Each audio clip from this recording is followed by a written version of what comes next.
ہونا چاہیے. وہ آراہا کا لفظ بتا رہا ہے. جہاں تک میں سمجھتا ہوں، میرا خیال ہے، میرا یقین ہے کہ اگر میری ماں بولتی تو صدقہ ضرور کرتی.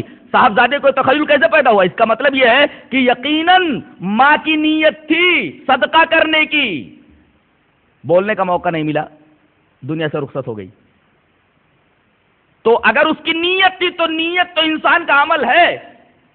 اگر کسی چیز کے بارے میں انسان کی نیت بھی ہو، اگر وارث اس کام کو پورا کر دیتا ہے تو نیت بھی عمل ہے، دل کا عمل ہے وہ. مثلا باپ نے اپنی نیت ظاہر کی تھی کہ اگر زندگی نے وفا کی تو میں ایک مسجد بناؤں گا، ایک مدرسہ بناؤں گا. بنانے سے پہلے ہی مر گیا. اب اگر وارث بیٹے اس کی طرف سے مسجد بناتے ہیں، اس کی طرف سے مدرسہ بناتے ہیں، تو اس کا ثواب باپ کو پہنچے گا، اس لیے کہ اس نے نیت کا اظہار کیا تھا. اور نیت بھی عمل ہے، وہ تو عمل قلب ہے، اس کے عمل کو دخل تھا. لہذا مسجد بنانے کا ثواب باپ کو پہنچے گا مرنے کے بعد، مدرسہ بنانے کے ثواب باپ کو پہنچے گا، اس لیے کہ اس کام میں میت کی نیت کا دخل تھا جو عمل قلب ہے.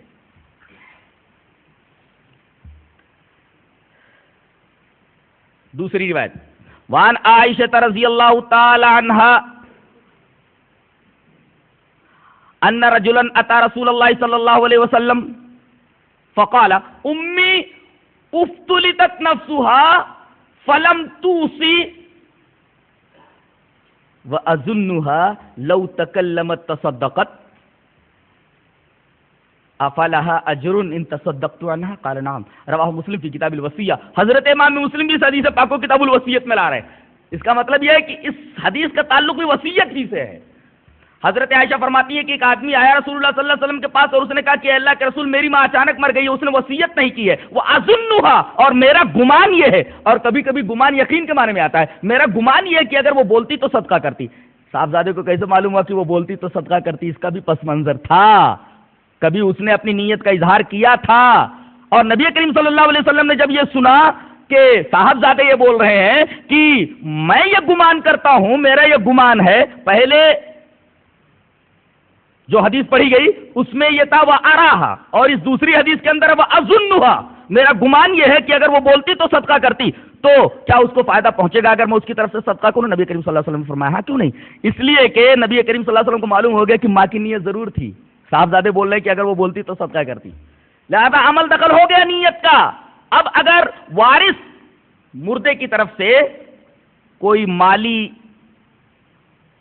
کام کرتا ہے، مالی ثواب پہنچاتا ہے تو ثواب پہنچائے گا.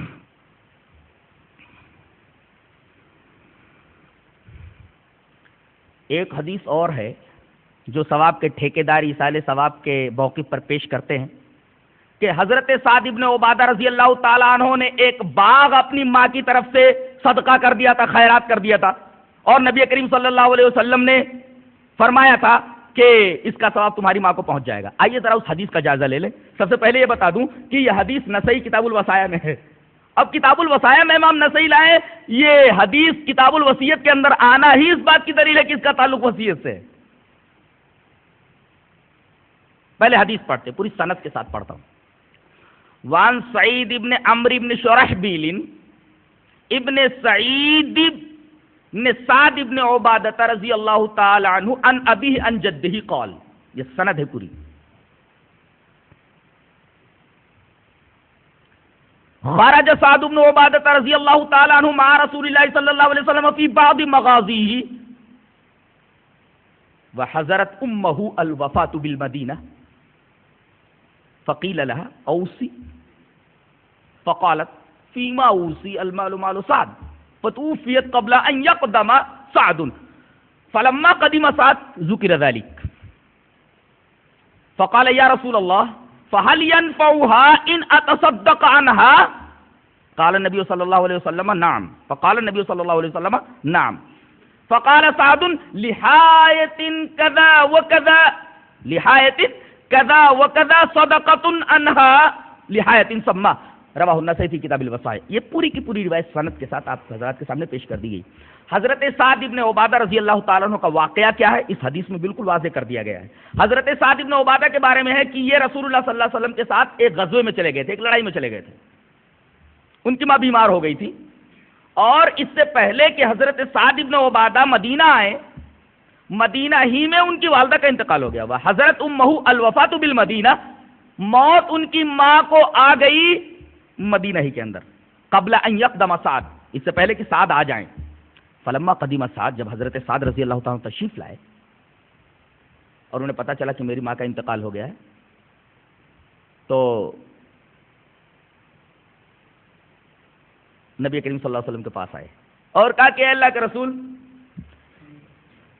آپ کو معلوم ہے کہ میں آپ کے ساتھ غزوے میں چلا گیا تھا اور میری غیر موجودگی میں میری ماں کا انتقال ہو گیا، تو کیا میں ان کی طرف سے اگر کوئی صدقہ کروں فہل ینفعھا، تو ان کو اس صدقے کا نفع پہنچے گا؟ تو نبی کریم صلی اللہ علیہ وسلم نے فرمایا نعم، ہاں ثواب پہنچے گا. تو حضرت سعد ابن عبادہ نے کہا فلاں باغ، حائط مانے دیوار یعنی باغ، فلاں باغ اس طریقے کا، لحایت کذا و کذا صدقۃ عنہا، میں نے فلاں فلاں باغ اپنی ماں کی طرف سے صدقہ کر دیا. لحایت سما، ایک باغ کا نام انہوں نے لیا، یہ باغ میں نے اپنی ماں کی طرف سے صدقہ کر دیا ہے. یہ پوری حدیث ہے. لیکن اسی حدیث کے اندر اس شبہے کا جواب موجود ہے. جب ان کی ماں مرض الموت میں گرفتار ہوئیں تو لوگ آئے، کچھ عورتیں آئیں، کہنے لگیں فقیل لہا اوسی، وصیت کر دو، وصیت کر دو. اوسی کہنے لگے فیما اوسی، کس چیز میں وصیت کروں؟ المال مال سعد، مال تو پورا میرے بیٹے سعد کا ہے، مال میرا ہوتا تو میں صدقہ کر دیتی، میری تو نیت ہے. کس چیز کی وصیت کروں میں؟ مال تو سعد کا مال ہے، المال مال سعد، فتوفیت، انتقال ہو گیا ان کا.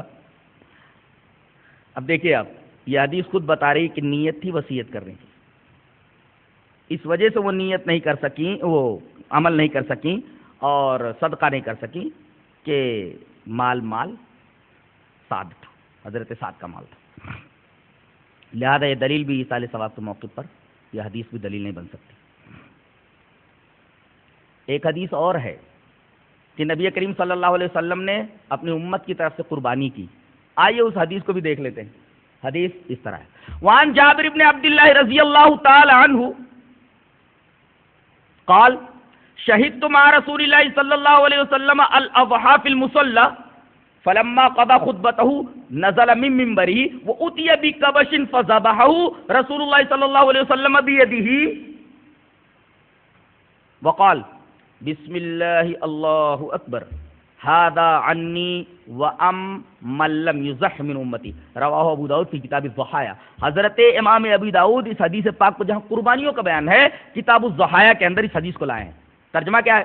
حضرت جابر بن عبداللہ فرماتے ہیں کہ میں بقرعید میں عیدگاہ میں نبی کریم صلی اللہ علیہ وسلم کے ساتھ تھا، حاضر تھا وہاں.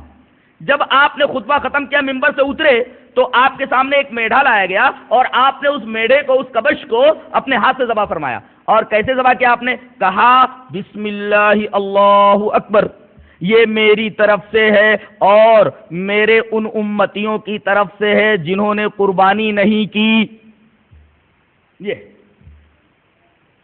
یہ حدیث ایصال ثواب کے بارے میں دلیل کیسے بن سکتی ہے؟ یہاں تو نبی کریم صلی اللہ علیہ وسلم نے ان امتیوں کی طرف سے کی ہے قربانی جو قربانی نہیں کر سکے، چاہے وہ زندہ ہوں یا مردہ ہوں. پہلے جو گزر چکے وہ بھی اس قربانی میں شامل، جو موجود ہیں جن کے پاس قربانی کرنے کی طاقت نہیں ہے وہ بھی اس میں شامل، اور وہ لوگ بھی اس میں شامل ہیں جو تاحال عالم وجود میں آئے ہی نہیں، قیامت تک آنے والے امتیوں کے لیے جن کے پاس قربانی کی استطاعت نہیں ہے. یہ حدیث ایصال ثواب کے موقع پر دلیل کیسے بن سکتی ہے؟ اس میں تو مردوں کو جو ہے ثواب پہنچانے کے ساتھ ساتھ زندوں کو بھی ثواب پہنچایا جا رہا ہے. زندوں کے لیے بھی قربانی ہے اور مردوں کے لیے بھی قربانی. ایسے ان تمام امتیوں کی طرف سے ہے جو قربانی کرنے کی استطاعت نہیں رکھتے، چاہے وہ زندہ ہوں چاہے مردہ ہوں. ایصال ثواب میں ایسا نہیں ہوتا. ایصال ثواب صرف مردوں کے لیے ہوتا ہے، اور یہ قربانی آپ نے زندوں کی طرف سے بھی کی ہے، مردوں کی طرف سے کی ہے، ان امتیوں کی طرف سے، چاہے وہ زندہ ہوں چاہے مردہ ہوں، صرف ان کے پاس استطاعت نہ ہو قربانی کی. لہذا یہ دلیل بھی ایصال ثواب کے موقف کے اوپر دلیل نہیں بن سکتی. خلاصہ یہ نکلا کہ ایصال ثواب کا موقف بالکل غلط.